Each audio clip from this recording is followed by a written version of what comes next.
सच बताऊं तो फ़र्क जब नहीं पड़ता जब हमारे मार्क्स और कट ऑफ के बीच का जो गैप है वो 100 या 150 मार्क्स का है। लेकिन जब हमारे मार्क्स और कट ऑफ का जो गैप होता है वो 30 मार्क्स 40 या 50 है तो तब बहुत ज़्यादा दुख होता है। Hey it's Nats myself Natasha Ahuja. कल मेरा नीट का एग्ज़ाम था और आज मैं ऑनेस्टली अपना एक्सपीरियंस आप लोगों के साथ शेयर करना चाहती हूँ। काफ़ी स्टूडेंट्स के लिए कल का पेपर जो था वो बहुत लेंदी था। जैसा कि हम लोग इंस्टाग्राम स्क्रॉल कर रहे हैं या यूट्यूब देख रहे हैं तो उस पर बहुत सारे स्टूडेंट्स का रिव्यू यही था कि paper was two bit lengthy. But मेरे लिए जो पेपर था वो मेरा एग्जैक्ट 5 बजे ख़त्म हो गया था। मैंने पहले अटेम्प्ट किया था बायो, फिर किया था केमिस्ट्री और फिर किया था फिजिक्स।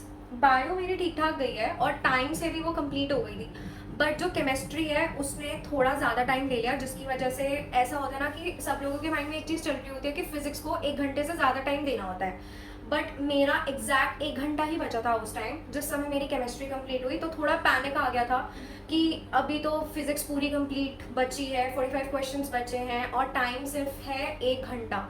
तो उस वजह से जितने क्वेश्चंस मतलब काफ़ी क्वेश्चंस मेरे सही गए हैं, ऐसा नहीं है।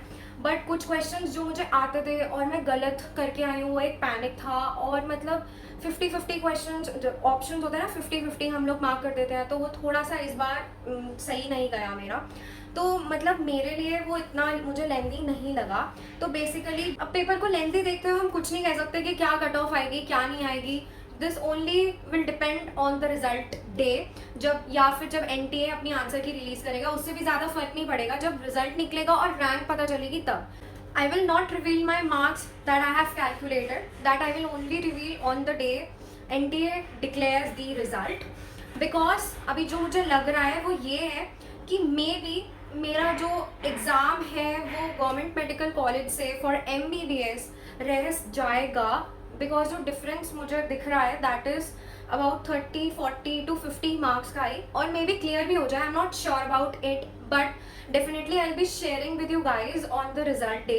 और अब मैंने 3 अटेम्प्ट्स दे दिए हैं तो मुझे इतना तो क्लियर हो गया है कि क्या चीज़ नीट के लिए इम्पॉर्टेंट है, कौन से इंस्टीट्यूट अच्छा अपना मटेरियल निकाल रहे हैं, कौन से बेकार निकाल रहे हैं। तो अगर भगवान ना करे कि मेरा जो ड्रीम है वो कुछ मार्क्स से रह जाए, आई डोंट वांट कि जो मेरे साथ के लोग हैं जो इस सिचुएशन में है बट उनको अपना अगला ड्रॉप लेना है, तो I will guide them definitely for the right path कि उनको क्या चूज़ करना चाहिए अपनी अगली जर्नी में नीट 2027 के लिए।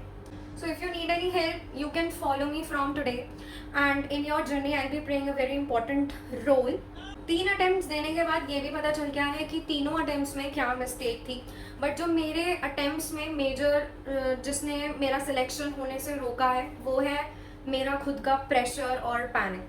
2024 में मेरा जो अटेम्प्ट था वो मेरा 12th क्लास के साथ था, तो उस टाइम बोर्ड्स भी था तो इतना ज़्यादा नहीं नीट पे फोकस किया था।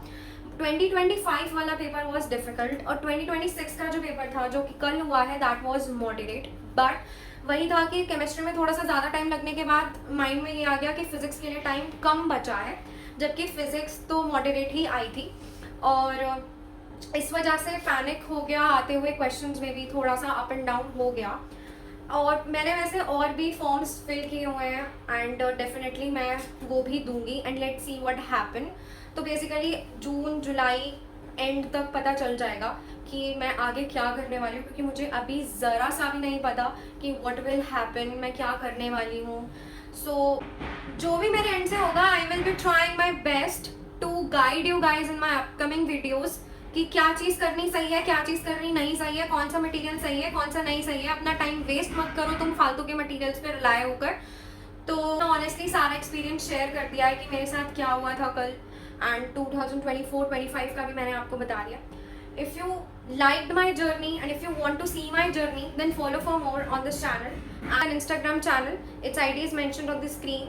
And yeah, let's hope for the best. What will happen on 14 June? I guess the result dated is 14 June itself.